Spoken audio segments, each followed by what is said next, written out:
In section 2.5, we're going to look at measures of position.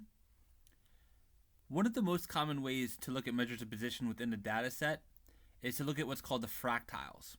These are the numbers that divide the data set into equal parts. Whenever we try to find or form the fractiles, it's very important to keep in mind that the data set must be ordered, and typically we will always arrange them. In this case, it will always be in ascending order from smallest to largest. We've already looked at one measure of position already, and that was the median. If you remember, the median value is the one that's kind of like smack dab in the middle, and it separates the bottom 50% of the data from the top 50% of the data. Other than the median, the other ones that are very popular are what's called the quartiles, and it's the three quartiles that cut or divide the data set into four equal parts. So if you have like a number line, if we place three numbers on a number line, it actually breaks the number line up into 1, 2, 3, 4 different regions. The first quartile is the value such that about 1/4, i.e. 25% of the data set would lie below the first quartile. Q2 is defined such that 50% of the data lies below Q2, and Q3 is defined so that 75% of the values lie below Q3. So it's important to always keep in mind that when you're talking about the quartiles, they're always defined as the percentage of the values that are below them. However, you could also very easily determine the percentage of the data values that would lie above them. For example, when we say or define Q1 as being the value that separates the bottom 25%, then it's naturally separating that bottom 25% from the upper 75%. We also get another type of range. This is called the IQR. The IQR is the difference between Q3 and Q1. Let's look at an example of this together. Suppose we wanted to find the quartiles for this particular data set. We could go through the process of first sorting it. The middle value, in this case we have an odd number of numbers, so the middle value would be the median. If we then look at the middle from there, the middle of the bottom half would be the first quartile, that would be 11. And then the middle of the upper half would be the third quartile, that would be 61. Okay. We can go ahead and calculate the interquartile range. The IQR is defined as Q3 minus Q1. That would be 61 minus 11, which would give us 50. In many ways, the interquartile range is kind of an improvement over the standard range, which is the old school max minus min. And the reason for that is if the data set has an outlier, the range can be kind of a little bit overstated or overblown because of the distance from the smallest to the maximum value because of the presence of an outlier.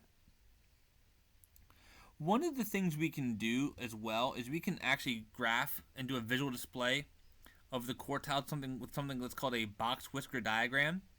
A box whisker diagram is a visual plot of what's called the 5-number summary of a data set. The 5-number summary includes the minimum value, the three quartiles, Q1, Q2, Q3, and then also the maximum. The way the box whisker plot would work is you start with a number line. You kind of start with like a dot plot. So directly above the number line, you'd make a dot plotting the min, Q1, Q2, Q3, and the maximum. And then the way that the box whisker diagram is constructed, you draw a whisker from the min to Q1.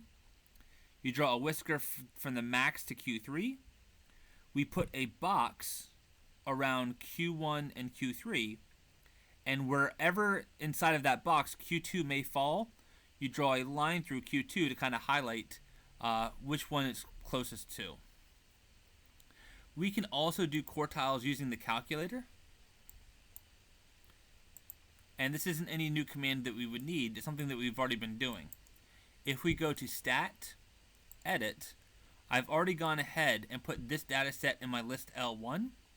If we simply hit Stat, Calculate, one variable statistics, and hit Enter, this is how we were computing the mean and the standard deviation from the last section.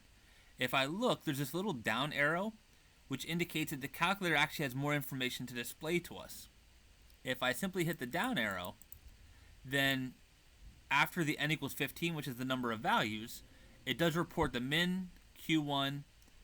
They don't call it Q2 in the calculator, they call it the median, but it's the same thing. Q3 and the maximum.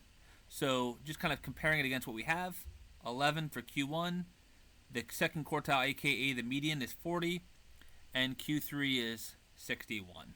So we can use the calculator, our one variable stat, in order to help us to find the quartiles or the 5-number summary. We are asked to interpret the result in the context of the data. One of the many interpretations we could have is that about 1/4 of these values of the entire data set would fall on or below 11.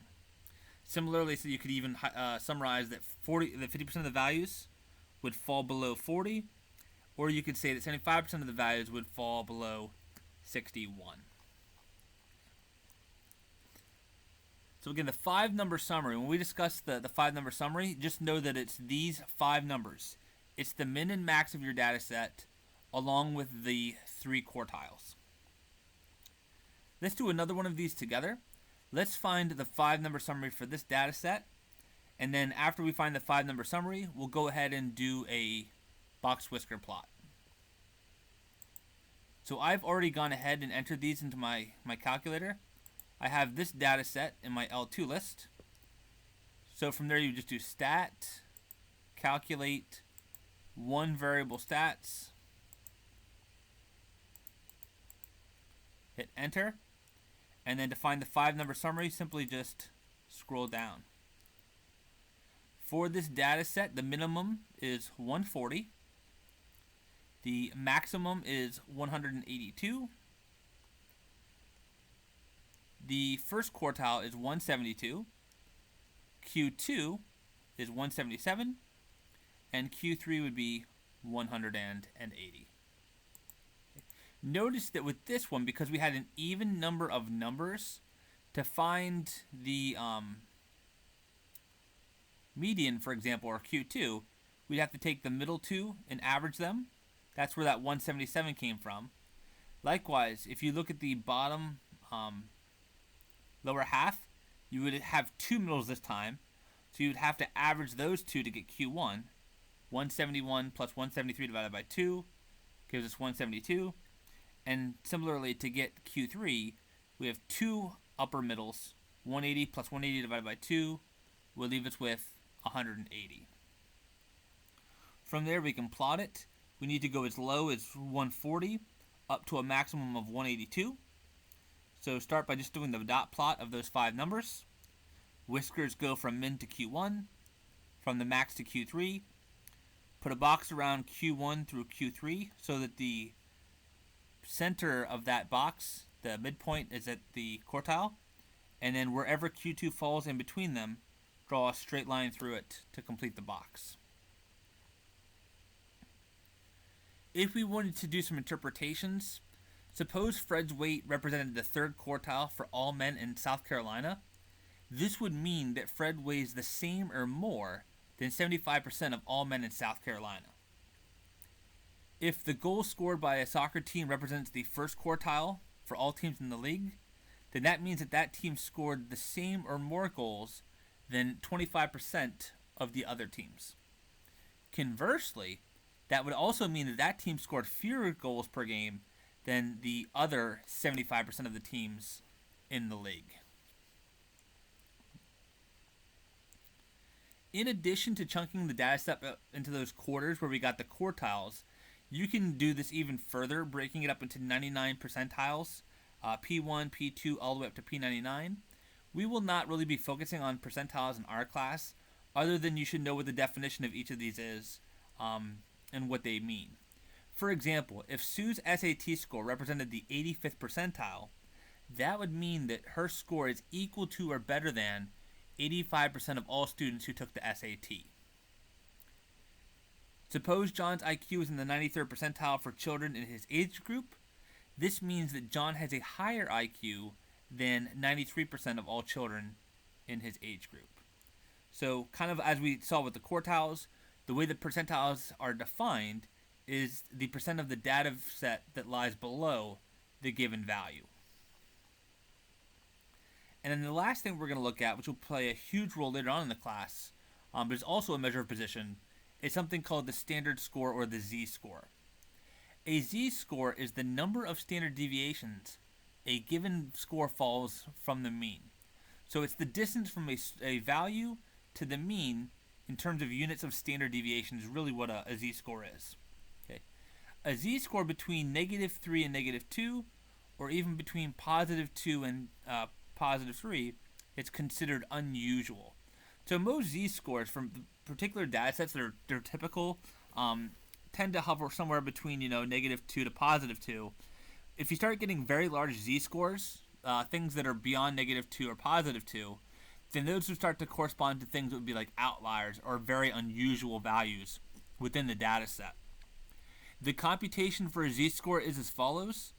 To compute the Z-score given a raw score, you take the data value, you subtract the mean, and you divide by the standard deviation. In notation, it would look like x minus mu divided by sigma.